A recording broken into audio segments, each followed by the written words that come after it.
پائے صاحب اب ذرا تھوڑا سا مجھے یہ بتا دیں، ایک تو یہ بتا دیں کہ اس وقت موجودہ حالات کی بات کرتے ہیں، کوئی گنجائش ہے؟ ابھی بھی بار بار فل کورٹ بینچ کی بات کی جا رہی ہے، فل کورٹ کی طرف جائیں گے، یہ معاملات کیا بہتر ہو سکتے ہیں؟ ان میں کوئی امپروومنٹ آ سکتی ہے یا یہ جوں کہ توں ہی رہیں گے؟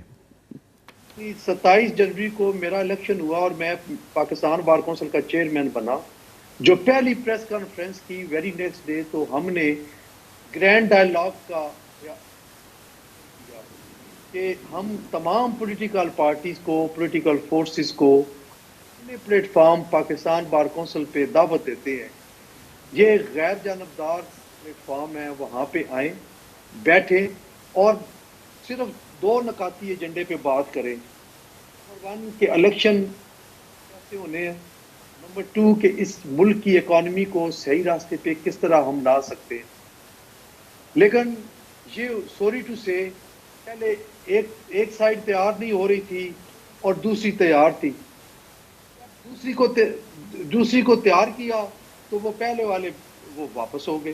ابھی بھی ہم اگر ان دونوں کی کوئی اپنی لیڈرشپ کے ساتھ کوئی بات چیت ہو سکتی ہے اور سمجھتے ہیں کہ لیڈرشپ ان کی بات ماننے کو تیار ہے، ہم حاضر ہیں.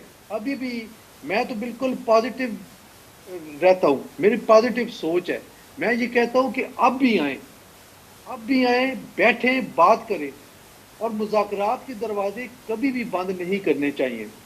یہی بات آنریبل سپریم کورٹ کے پاس ہم نے کی. اوپن کورٹ میں گیا اور میں نے یہ عرض کیا کہ جناب، جب 3 رکنی بینچ کی ہیئرنگ ہو رہی تھی، ابھی انہوں نے سٹارٹ ہی لیا تو میں کھڑا ہو گیا. میں کہ جی بات یہ ہے کہ آپ فل کورٹ بینچ اگر کسی وجہ سے نہیں بنانا چاہتے، ہماری بارہا ریکویسٹ کے باوجود، کسی اور جو متعلقہ فریق ہیں ان کی ریکویسٹ کے باوجود آپ نہیں بنانا چاہتے، تو کم از کم فل کورٹ میٹنگ بلا لیں.